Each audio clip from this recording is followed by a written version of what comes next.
Hey everyone, मैं वर्तिका स्वागत करती हूँ अपने चैनल पे। आई होप आप सब अच्छे होंगे।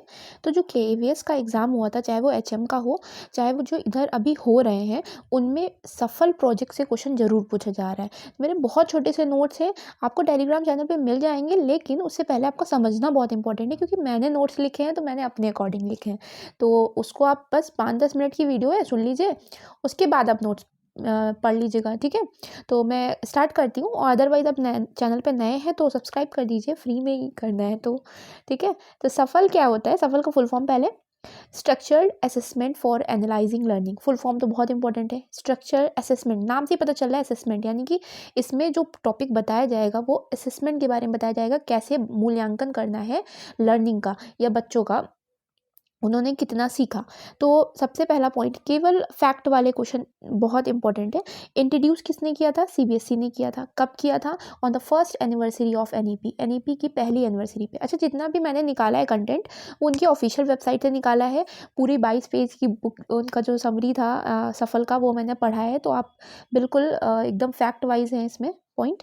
तो पहला मैंने क्या बताया कि इंट्रोड्यूस किया था सीबीएसई ने।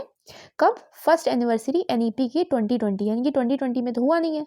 एनिवर्सरी का मतलब है 1 साल बाद एनईपी के, यानी कि 2021 में ये फाइनली लॉन्च किया गया बाई पीएम नरेंद्र मोदी जी, ठीक है। नेक्स्ट पॉइंट है कि सफल इज डायग्नोस्टिक, सफल is diagnostic assessment. Diagnostic assessment का मतलब होता है निदानात्मक असेसमेंट है, जिसमें जैसे निदान, डायग्नोस क्या करता है? डॉक्टर डायग्नोस करता है ना, कि जानता है कि क्या दिक्कत है, क्या हो रहा है। तो वही चीज़ है, असेसमेंट के थ्रू ये जानना होगा कि कैसा प्रोग्रेस हो रहा है बच्चों का, किस लेवल पे हो रहा है, ये सब जानना है। Provide developmental feedback to school and teacher. और इससे होगा क्या, जब असेसमेंट किया जाएगा, वो जो प्रोग्रेस कार्ड आएगा, उससे एक फीडबैक, जो प्रतिपुष्टि मिलेगी स्कूल को और टीचर्स को, ठीक है, कि बच्चों ने कितना फाइनली आपकी लर्निंग, जो आपका लर्निंग तरीका है, उससे कितना सीखा या नहीं सीखा।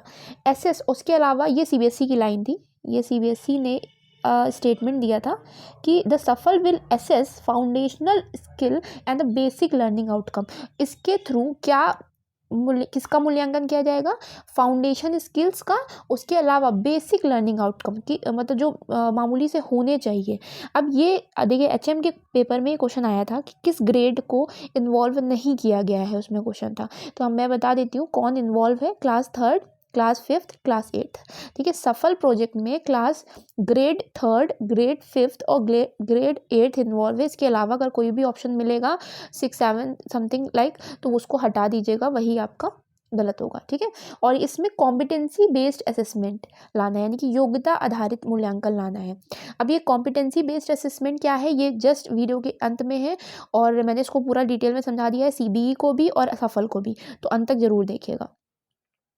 सब्जेक्ट कौन से इन्वॉल्व है? तो मेरा ये मानना है, क्योंकि एचएम के पेपर में ग्रेड पूछा था, तो हो सकता है आने वाले पेपरों में सब्जेक्ट पूछ ले कि इस सफल प्रोजेक्ट के थ्रू कितने सब्जेक्ट को कवर किया गया है। तो लैंग्वेज को कवर किया गया है, मैथमेटिक्स को कवर किया गया है, और ईवीएस ऑब्लिक साइंस, यानी कि क्योंकि 5th तक तो साइंस होती नहीं है, तो ईवीएस ही रहती है, फिर 6 से साइंस आ जाती है, तो ईवीएस और साइंस को कवर किया गया है। सब्जेक्ट्स को बहुत अच्छे से याद रखिएगा, ठीक है। और ये देखिए, मैंने 2 एरो बनाए हैं। एरो इसलिए बनाया था क्योंकि मुझे एक लाइन दिखी थी उनकी, सफल की जो बुक थी उनकी हैंडबुक में, उन्होंने लिखा था कि क्लास 3rd में उन्होंने लैंग्वेज और मैथमेटिक्स पे पूरा जोर दिया है। तो ये एक्स्ट्रा पॉइंट याद रखिएगा, ठीक है। मूल्यांकन किसका करना है? मूल्यांकन करना है, अब किस चीज़ का असेसमेंट करना है? तो एक तो सीबीएसई ने स्टेटमेंट दिया था कि सीबीएसई ने क्या कहा था कि बेसिक लर्निंग आउटकम को असेस करना है और फाउंडेशन स्किल को असेस करना है। लेकिन उनकी ऑफिशियल वेबसाइट पे एग्जैक्टली ये पॉइंट दिख रहे हैं, और ऑप्शन में जब भी ये पॉइंट दिखेंगे आपको क्लिक करना है, तुरंत टिक करना है, वो सही होना है। इसमें असेस किया जाएगा बच्चों का कोर कॉन्सेप्ट, यानी कि उनका जो कोर कॉन्सेप्ट है, समझ में आया या नहीं आया, उस लेवल पे। एप्लीकेशन ऑफ नॉलेज, जो उन्होंने ज्ञान प्राप्त किया है उसका वो रियल लाइफ में यूज़ कर रहे हैं। हायर ऑर्डर थिंकिंग स्किल, यानी कि सोचने की बहुत अच्छी क्षमता, इसका एसेस किया जाएगा। एनईपी 2020 सजेस्ट, अच्छा, ये बात कहाँ से आई? सफल वाला जो जितना भी बवाल है, ये क्यों आया? क्योंकि एनईपी 2020 में ये बात कही गई थी कि हमको रोट लर्निंग से शिफ्ट करना है, किस पे? कॉम्पिटेंसी बेस्ड लर्निंग पे, यानी कि सीबीई, कॉम्पिटेंसी बेस्ड लर्निंग पे हमको शिफ्ट होना है। तो कॉम्पिटेंसी बेस्ड लर्निंग को सफल के थ्रू हम लोग लागू कर सकते थे, इसीलिए सफल को लाया गया। नेक्स्ट पॉइंट है ये किसके लिए है, तो ये all government schools and private school, जितने भी सीबीएसई ने कहा है 21 से ही स्टार्ट था, तो 21-22 सेशन में उन्होंने कहा था कि आप इसको लागू करो और इसको टेस्ट करो और फिर प्रोग्रेस कार्ड को, अभी मैं बताऊंगी प्रोग्रेस कार्ड का क्या करना होता है। तो इतना याद रखिएगा, गवर्नमेंट और सभी प्राइवेट स्कूल्स के लिए ये आई थी स्कीम प्रोजेक्ट। नेक्स्ट है, it strengthen assessment system to promote critical thinking.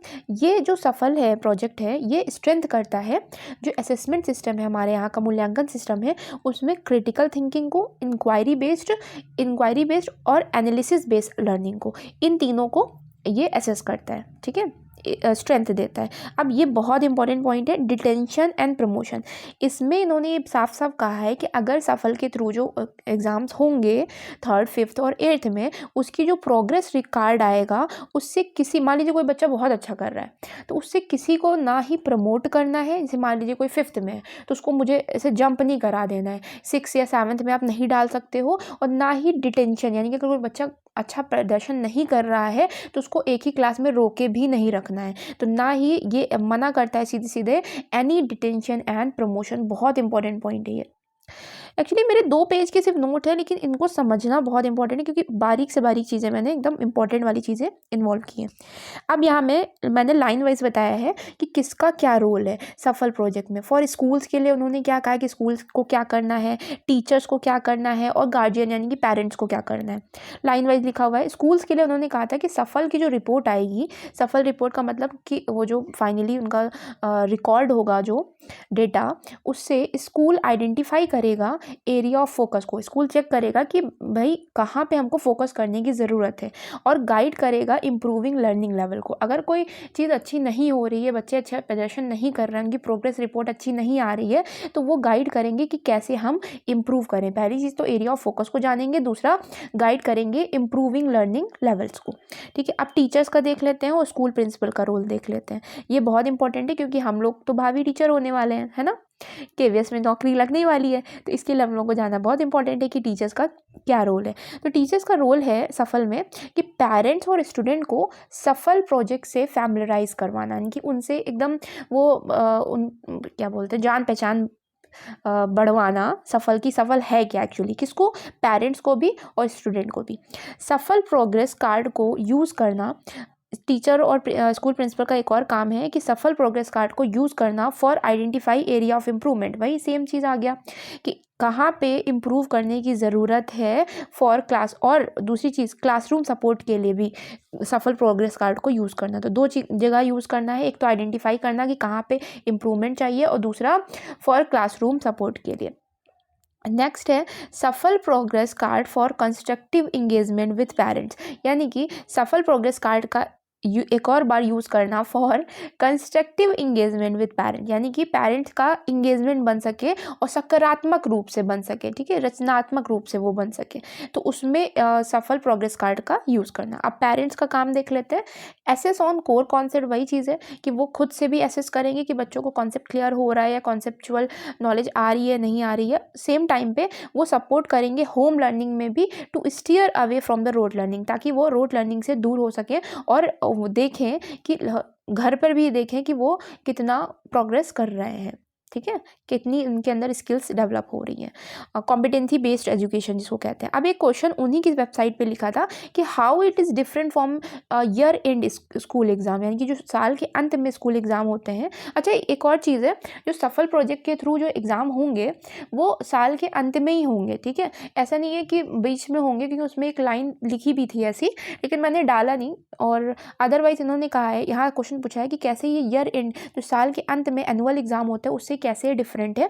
तो देखते हैं, ये एसेस करता है प्रोफिशिएंसी लेवल को और कॉम्पिटेंसी लेवल को, यानी कि कितना अच्छा प्रोफिशिएंट हो रहा है या कितना कॉम्पिटेंसी आ रही। कॉम्पिटेंसी का मतलब होता है योग्यता आना, किसी पर्टिकुलर सब्जेक्ट में एक मिनिमम योग्यता चाहिए होती है। जैसे मान लीजिए, अगर मैं बताऊंगी ही वैसे कॉम्पिटेंसी बेस्ड एजुकेशन, तो मैं अभी नहीं बताती हूँ, वरना अभी टाइम वेस्ट होगा। अभी जस्ट इसके बाद वही टॉपिक है, ठीक है।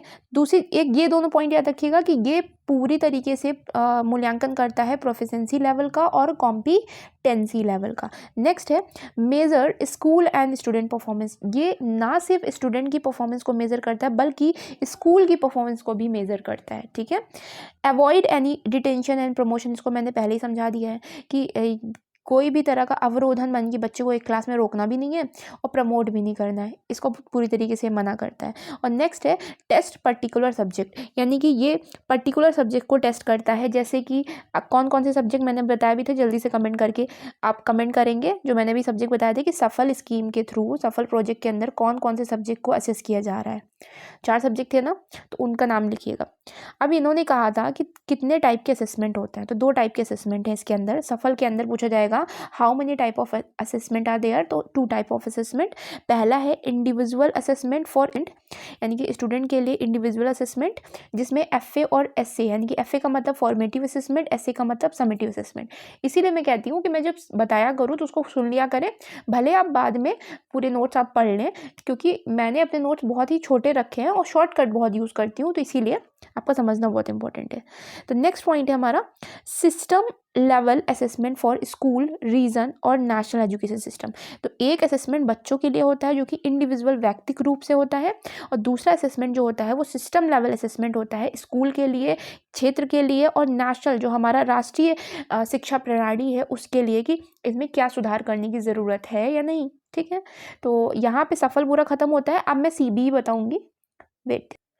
तो कॉम्पिटेंसी बेस्ड जो एजुकेशन है, ये 1 मिनट, इसके ऊपर केवल 1 पेज का मैंने एकदम प्रिसाइज सा नोट बनाया हुआ है, केवल इससे पढ़ के जाइएगा, हो जाएगा। अदरवाइज देखिए पॉजिटिव अप्रोच तो रखना ही पड़ेगा आपको, रियल बेस्ड लर्निंग और मतलब बच्चों को सक्रिय रखना है, तो ये सब चीज़ें तो आपने सीटेट में पहले ही पढ़ ली हैं, तो मुझे नहीं लगता वो बताने की ज़रूरत है। मैं वो वर्ड्स बताऊँगी जिसे मान लीजिए ऑप्शन में आ जाता है, तो उन वर्ड्स को देख करके आप क्लियर हो जाएंगे कि अच्छा हाँ यही होना चाहिए, बस उन्हीं को, बस 1 पेज का है, ठीक है। तो पहला पॉइंट है हमारा है CBE के अंदर कॉम्पिटेंसी बेस्ड एजुकेशन का मतलब होता है योग्यता आधारित शिक्षा, approach to learning, teaching, learning and assessment. ये एक अप्रोच है, CBE एक अप्रोच, एक तरीका है पढ़ाने का, सिखाने का और मूल्यांकन का, तीनों चीज़ों का, जो फोकस करता है बच्चों के प्रदर्शन फॉर लर्निंग आउटकम। ये बहुत हिंदी इंग्लिश मैंने मिक्स लिखा है, लेकिन ठीक है, आई होप आप समझ रहे होंगे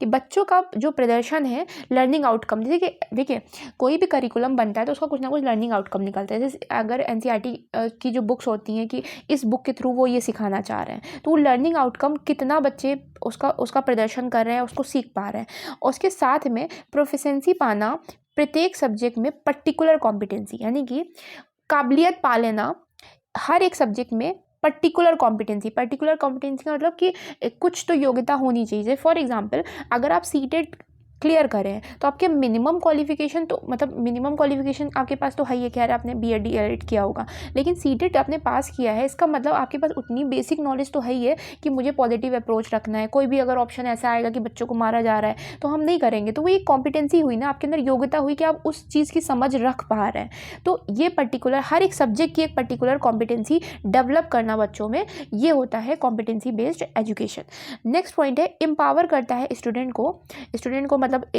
एम्पावर करता है, उसके साथ में प्रोवाइड करता है मीनिंगफुल मतलब अर्थपूर्ण और पॉजिटिव लर्निंग एक्सपीरियंस। यानी कि CBE के थ्रू बच्चों में क्या आता है, एक मीनिंगफुल और पॉजिटिव लर्निंग एक्सपीरियंस आता है, जो कि बहुत अच्छी बात है।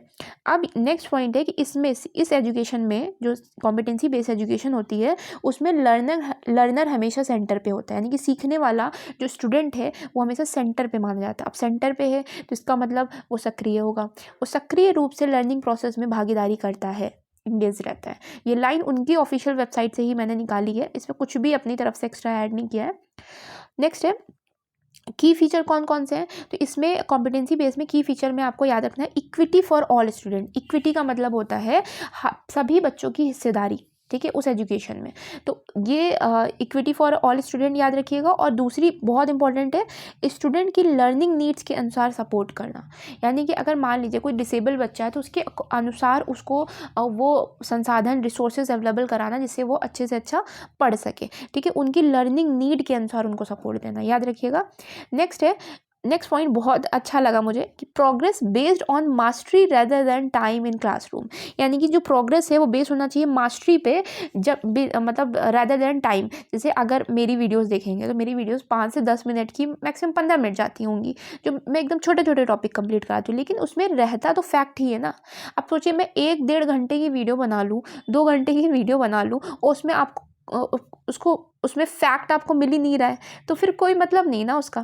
तो इसीलिए यहाँ पे भी वही बात कर रहा है, यानी कि सीबीएसई मेरी बात से सहमत है इसका मतलब खैर वो भी यहाँ पे भी यही बात कर रहे हैं कि मास्टरी होनी चाहिए रादर देन आप टाइम ज़्यादा दो क्लास में, क्वालिटी पर फोकस करना है हमको। Use of formative assessment particular peer self assessment, यानी कि इन्होंने कहा है कि हमें ज़्यादा से ज़्यादा यूज़ करना है फॉर्मेटिव असेसमेंट का। फॉर्मेटिव असेसमेंट तो जानते ही होंगे, अगर नहीं जानते तो आप डालिएगा असेसमेंट या प्लेलिस्ट मेरी जो सीटेड वाली बनी है उसमें असेसमेंट के ऊपर मैंने पूरी एक वीडियो बनाई है, छोटी सी है 5-10 मिनट की एज यूजुअल, तो उससे आप देख सकते हैं। तो formative assessment, particular peer and self assessment, इसको फोकस करता है ये। करिकुलम, इन्होंने एक बात कही थी कि करिकुलम कैसा होना चाहिए, यानी कि पाठ्यक्रम कैसा होना चाहिए, पाठचर्या कैसी होनी चाहिए, तो रियल वर्ल्ड रिलेटेड होनी चाहिए, यानी कि वास्तविक जीवन से जुड़ी हुई होनी चाहिए। रेलिवेंट टू एम्प्लॉयमेंट के से रेलिवेंट होनी चाहिए, मतलब एम्प्लॉयमेंट देने योग्य होनी चाहिए, और डेली लाइफ से जुड़ी हुई होनी चाहिए कि बच्चे रिलेट करें उसको अपनी डेली लाइफ से। स्टूडेंट के लिए क्या बात कही गई थी, स्टूडेंट के लिए कही गई थी कि भैया ऐसा है, अच्छे से पढ़ाई करो ताकि आप क्रिटिकल थिंकर बन सको, ठीक है, मतलब आलोचनात्मक चिंतन कर सको ऐसा, और सेल्फ खुद का स्वमूल्यांकन भी कर सको। तो बस यहाँ होता है आपका सीबी खत्म। तो आई होप आपको समझ में आया होगा। मैंने कोशिश की है कि अपने नोट्स को बहुत छोटे रखूँ और एकदम फैक्ट वाले और एकदम इम्पॉर्टेंट रखूँ। अच्छी लगी वीडियो तो लाइक करिएगा, शेयर करिएगा, सब्सक्राइब करिएगा, और ऐसे ही चैनल को सपोर्ट करते रहिए। Thank you.